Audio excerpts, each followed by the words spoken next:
Imaginez que vous perdiez votre travail, qu'on vous refuse un emprunt, ou qu'on double le prix de votre assurance, de votre mutuelle. Tout ça à cause d'une fuite de données. Eh bien malheureusement, vous n'avez plus besoin de l'imaginer. 23andMe est un nom qui ne vous dit probablement rien. Et c'est normal car ils ne proposent pas leur service en France. Qu'est-ce qu'ils proposent? Des tests ADN. Des tests ADN qui, une fois réalisés, renvoyés et analysés par 23andMe, je vais les appeler 20, ce sera plus simple. Une fois analysés par 20, donnent notre origine génétique. Si vous avez déjà vu des vidéos où les gens disent « Waouh, je suis 38% norvégien et 12% italien », c'est ça, l'origine génétique. 20 vous propose aussi de retracer votre arbre généalogique et, très important pour la suite de l'histoire, de trouver des cousins éloignés et donc de nouveaux sujets de conversation à Noël. Leur test rencontre un immense succès aux États-Unis d'Amérique, en partie parce que les questions d'origine sont très présentes dans le quotidien américain et en partie parce que l'être humain ressent un besoin inné de connaître ses racines. Pour fournir ces services, 20 requiert un test salivaire, ce qui représente une donnée extrêmement sensible et précieuse. Et est-ce qu'il les balance à la poubelle après les avoir analysés pour vous dire que vous êtes 3% thaïlandais? Bien sûr que non, il ne faut rien gâcher. 20 garde vos données pour plusieurs raisons, certaines qu'ils assument dès maintenant. On récolte vos données juste pour vous proposer nos services, on ne vendra pas vos données au laboratoire. On a vendu vos données à des laboratoires qui vont fabriquer des médicaments. Mais c'est toujours pour votre bien. Mais quelque chose me dit que ça pourrait évoluer. Alors oui, on a vendu vos données à des banques et des compagnies d'assurance. Disons que c'est pour le plus grand bien. Salut C'est d'ailleurs en partageant leurs données que 20 commet sa première erreur, mais ils ne se rendent compte que bien plus tard. Parce que pendant qu'on était confinés et tout tristoun, chez 20, c'était la fête. Ils avaient commencé l'année par des licenciements, mais le vent va vite tourner en leur faveur. Ils lancent de nouveaux services, publient une étude sur le risque de contracter le Covid selon le groupe sanguin, démarrent un traitement expérimental en partenariat avec GlaxoSmithKline, et ils obtiennent la distinction ultime de tout entrepreneur biberonné aux idéaux de l'oncle Sam, une introduction en bourse au Nasdaq. Bref, les journées s'écoulent lentement, mais tout va pour le mieux chez 20.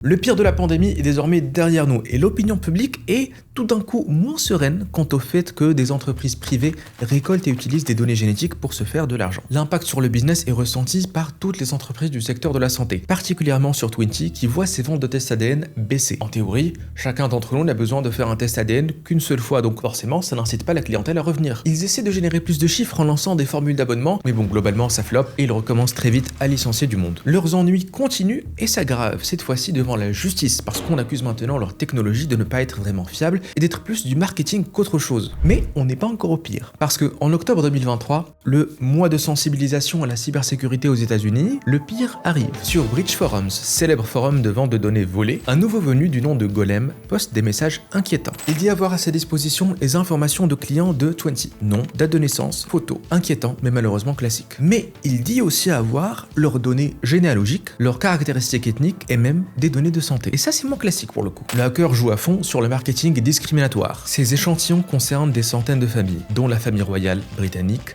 les Rothschild, les Rockefeller et d'autres.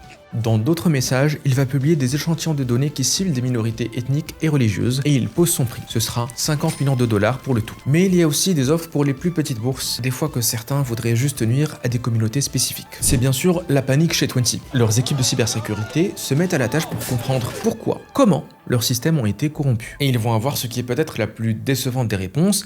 Leurs systèmes n'ont pas de failles de sécurité apparentes, rien de purement technique en tout cas. Les pirates ont tout simplement joué sur le point faible de tout système de sécurité, l'humain. Ils ont juste utilisé la technique dite du credential stuffing. Et vous allez voir, c'est tellement simple que c'en est presque énervant. On commence par récupérer des couples de mails et mots de passe qui proviennent d'anciennes fuites de données, et ensuite on essaie de se connecter sur le site web qu'on veut attaquer, donc ici 20, et on espère que les utilisateurs ont réutilisé les mêmes mots de passe. Par chance pour les pirates, par malchance pour 20, 14 000 users ont été trop paresseux, ont réutilisé d'anciens mots de passe et se sont donc fait piquer leur compte. Bon, vous vous dites peut-être 14 000 victimes. Oui, c'est pas cool pour eux, mais on a vu bien pire. Est-ce que ça mérite vraiment que tu en fasses une vidéo?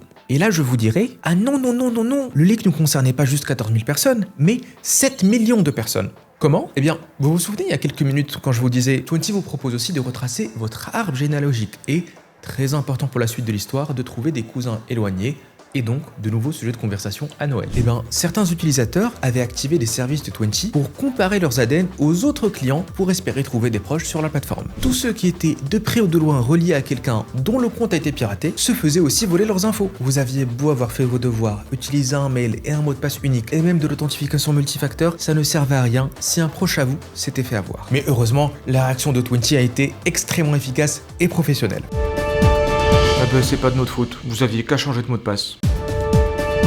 Oui, bonjour, je suis l'avocat du diable, et même moi je trouve qu'ils abusent. 20 tente de complètement rejeter la faute sur les utilisateurs et change même le petit texte dans leurs conditions d'utilisation pour tenter de se couvrir juridiquement. Certes, 14 000 users sont en faute et n'auraient pas dû réutiliser leur mot de passe, mais il y a des millions qui n'ont rien demandé à personne et dont les informations ont quand même fuité. Quand on gère des données aussi sensibles, 20 se doit de faire plus que le minimum en termes de cybersécurité. Bien sûr que leur argumentaire était bidon et qu'ils allaient tenter de détourner l'attention, parce que les conséquences de cette fuite sont terribles, on va le voir tout de suite après, juste après avoir fini de cuisiner 20. Malgré leur valorisation titanesque de l'époque, depuis sa création, 20 n'a jamais été, et n'est toujours pas, rentable. Toute leur richesse n'était que sur papier, et le papier, ça brûle.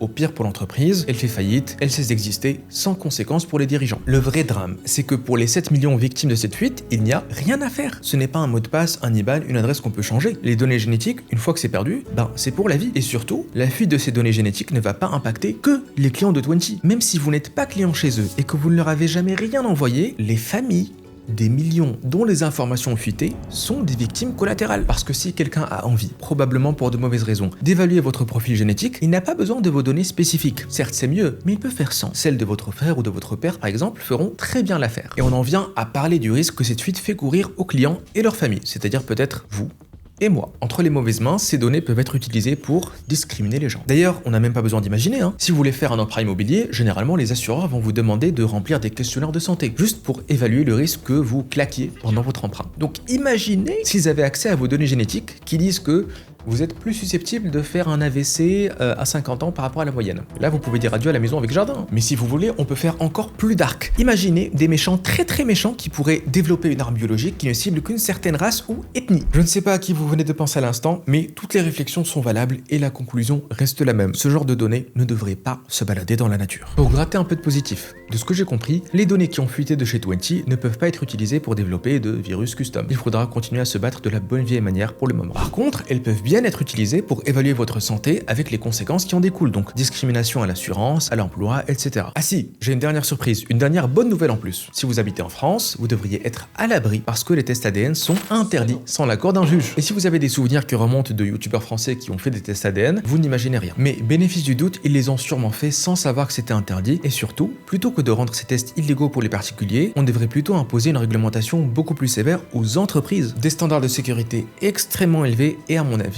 l'interdiction de partager ces données tout court. Parce qu'il y aura sûrement d'autres fuites du genre, et à chaque fois, le risque que des gens qui n'ont rien demandé à personne soient impactés grandit.